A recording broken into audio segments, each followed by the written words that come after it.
Today we are going to make a text animation template.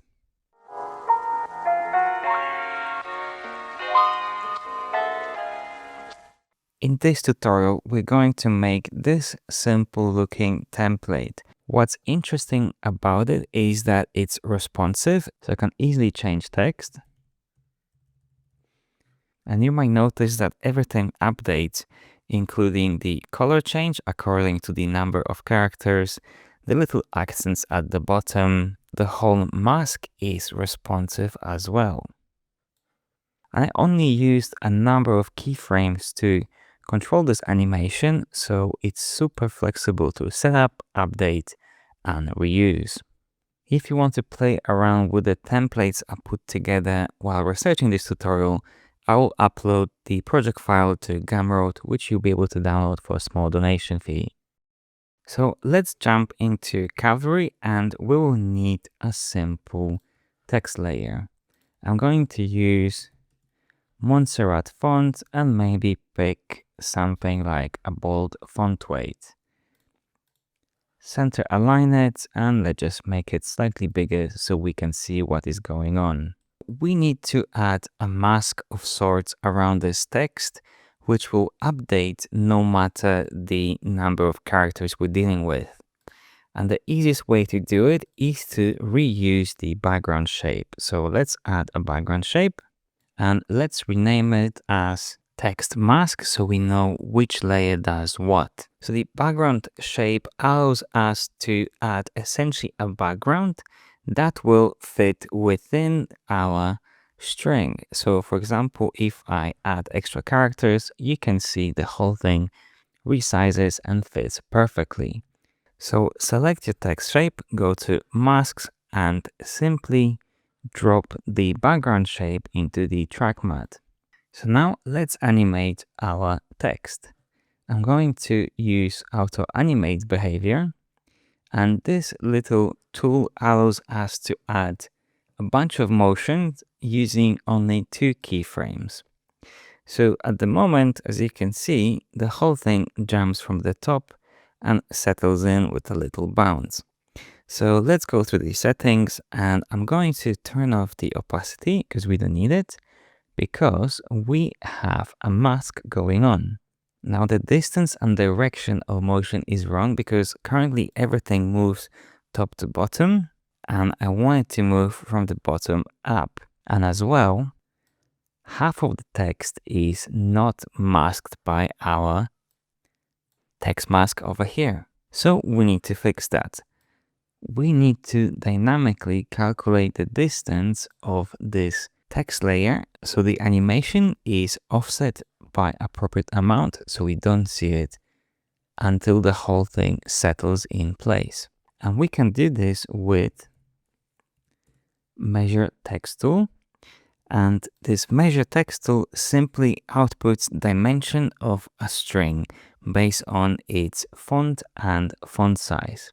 So go to your text shape, grab the string property, feed it into the measure text, then grab the font property, feed it into the font property of the measure text layer, and finally grab the font size and feed it into the font size.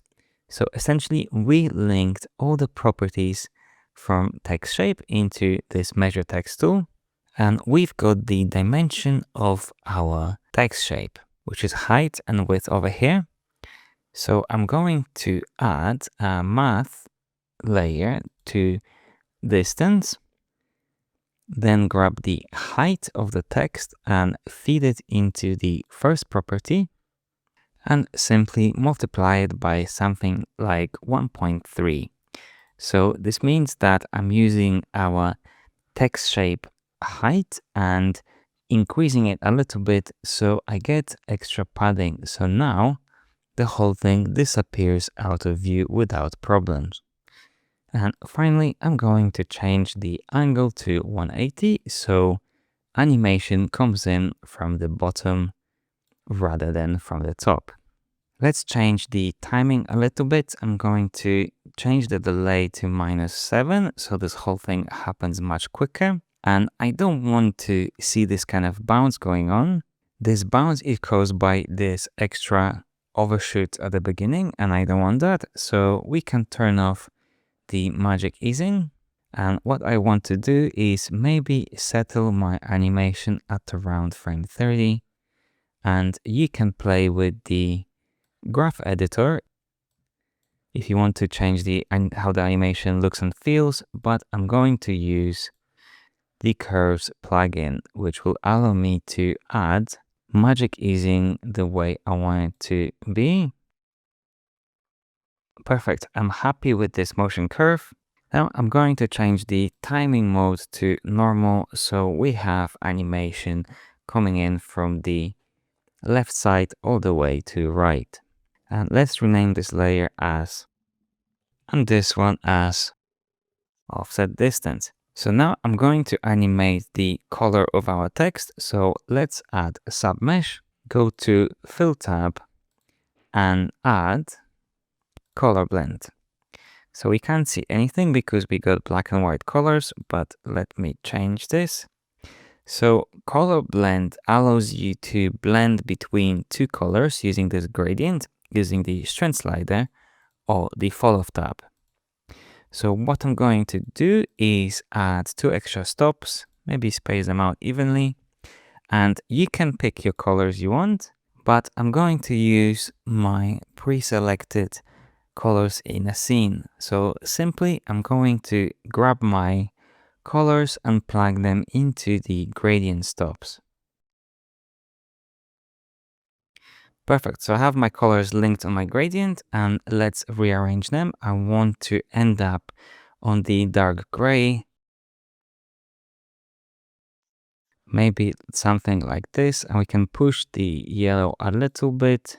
To animate this, you can either animate the strength slider, but I want to animate this by character basis.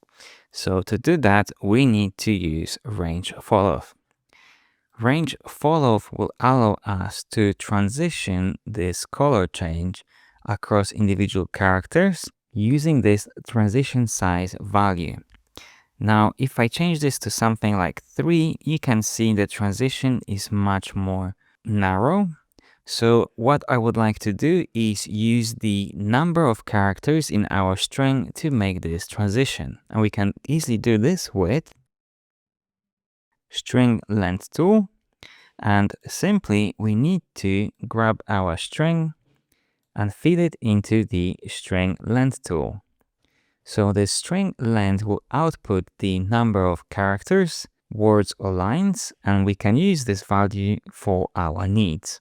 So simply go to the range falloff, grab a string length and drop it into the transition size. So now when we animate the completion slider, you can see how the whole thing transitions nicely. So let's put some keyframes at 0 and a little bit later at 100. You can use Graph Editor to animate these curves. I'm going to use the Curve plugin for this.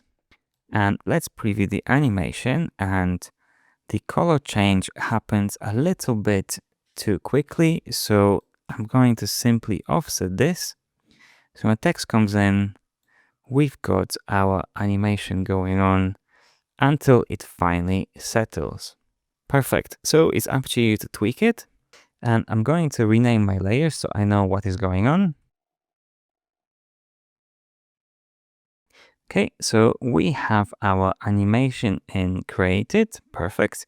Let's animate this text shape out. So I'm going to add another auto animate, call it Animate Out, and let's move the keyframes a little bit down the timeline. So we've got our default animation dropping down. Let's change the opacity to none. And the reason we don't see the previous state of the animation is that this layer is simply overwriting all of the settings. So we can fix that by simply reversing the progress keyframes, and now we've got our animation out happening, but it's not far enough. So let's use the offset distance data, drop it into the distance field, and now everything disappears off the screen. Essentially, we've got our animation in and an animation out, and our text layer is simply hidden behind our matte. And if I turn this on, you'll be able to see it better. So we got our animation in and animation out, and everything fits within our matte. And one cool thing we can do is that we've got this random seed value. Since we've got the string length data, we can use this to change the seed based on number of characters. We have our animation in and animation out sorted. Let's add little accents as these two animations happen. So I'm going to create a super ellipse, and I want to dynamically resize this ellipse based on our text height. So let's add math nodes to the radius, and I want to change the radius when we are dealing with small or large text.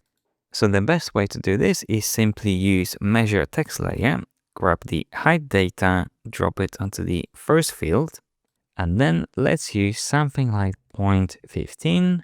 So this means we're essentially using 15% of this first value. Leave it on multiply. So now, if we change the font size, you can see that ellipse stays proportionally the same size to our text layer. So I'm going to leave it at 150. And what I want to do is put this ellipse in duplicator, call it accent, and I want to change the colors of the ellipse as well. So find your source shape, the super ellipse shape, and in the color tab, add color array, maybe add two more properties, and I'm going to use the same colorful colors as before. So now we've got our ellipse in 3 different colors. Let's randomize this by adding random modifier to index. And to make this even more random, as before, we can use the string length to change the seed. Perfect. So we have our source shape in different colors, and the colors will vary based on the numbers of characters we have in our string. Then go to your duplicator, find your distribution type and set it to intersections. Intersection distribution allows you to instance the input shapes based on the intersection of 2 shapes. So find your mask and then text shape. So as you can see, not much is happening, but when I move my playhead to the place where our text is going beyond our mask, you can see our little shapes starts to appear. And the same thing goes for animation out. So this is a cool little way of instancing shapes only at points where 2 shapes intersect or meet. Now there's a little problem because we've got our little accent on the corners like this. You could leave it as it is, but I want to get rid of it. And this happens because our mask is essentially touching the edges of our text. So we can fix that by going to the background property and adding a small padding, let's say 20 pixels. Perfect. And let's see how this is working, and everything works perfectly. And as a final test, let's change the number of characters and see how your animation is looking. And yeah, everything works perfectly. And we are pretty much done. The whole animation is responsive. It will adapt to changes in text, and you can keep tweaking the properties like speed, motion curves, and so on to make it more interesting. Hopefully this was useful and now you can build your own text template. Thanks for watching.